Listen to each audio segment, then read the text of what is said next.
ಚಾಮರಾಜನಗರ ಜಿಲ್ಲೆಯ ಸೋಮನಹಳ್ಳಿಯಲ್ಲಿ ಬಣಜಿಗರ ಸಂಘದ ವತಿಯಿಂದ ಕೆಎಸ್ಆರ್ಟಿಸಿ ಸಂಸ್ಥೆಯಲ್ಲಿ ಕಂಡಕ್ಟರ್ ಹಾಗೂ ಬೇಗೂರು ಬಸ್ ನಿಲ್ದಾಣದಲ್ಲಿ ಟಿಸಿ ಆಗಿ ಸೇವೆ ಸಲ್ಲಿಸಿ ನಿವೃತ್ತರಾದ ರವೀಂದ್ರ ಕುಮಾರ್ ಅವರಿಗೆ ಆತ್ಮೀಯ ಬೀಳ್ಕೊಡುಗೆ ಸಮಾರಂಭ ಆಯೋಜಿಸಲಾಯಿತು.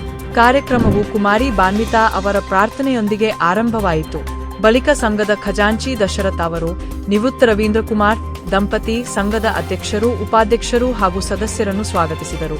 ಸಮಾರಂಭದ ಅಧ್ಯಕ್ಷತೆ ವಹಿಸಿದ್ದ ದಿನೇಶ್ ಅವರು ಮಾತನಾಡಿ ರವೀಂದ್ರ ಕುಮಾರ್ ಅವರ ಪ್ರಾಮಾಣಿಕ ಸೇವೆಯನ್ನು ಶ್ಲಾಘಿಸಿ ನಿವೃತ್ತ ಜೀವನ ಸುಖಕರವಾಗಿರಲಿ ಎಂದು ಶುಭ ಹಾರೈಸಿದರು. ಕಾರ್ಯಕ್ರಮಕ್ಕೆ ಗುಂಡ್ಲುಪೇಟೆ ಸರ್ಕಾರಿ ನೌಕರರ ಸಂಘದ ಖಜಾಂಚಿ ರಾಘವೇಂದ್ರ ಹಾಗೂ ಅವರ ಪತ್ನಿ ವಿಶೇಷ ಅತಿಥಿಗಳಾಗಿ ಭಾಗವಹಿಸಿ ನಿವೃತ್ತ ದಂಪತಿಯನ್ನು ಅಭಿನಂದಿಸಿದರು.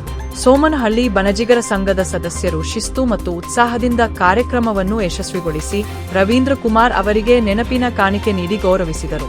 ಈ ಸಂದರ್ಭದಲ್ಲಿ ಅವರ ಸೇವಾ ಮನೋಭಾವ, ಕರ್ತವ್ಯನಿಷ್ಠೆ ಮತ್ತು ಸಮಾಜದೊಂದಿಗೆ ಹೊಂದಿದ್ದ ಉತ್ತಮ ಬಾಂಧವ್ಯವನ್ನು ಸ್ಮರಿಸಲಾಯಿತು. ಕಾರ್ಯಕ್ರಮವು ಆತ್ಮೀಯ ವಾತಾವರಣದಲ್ಲಿ ನಡೆಯಿತು.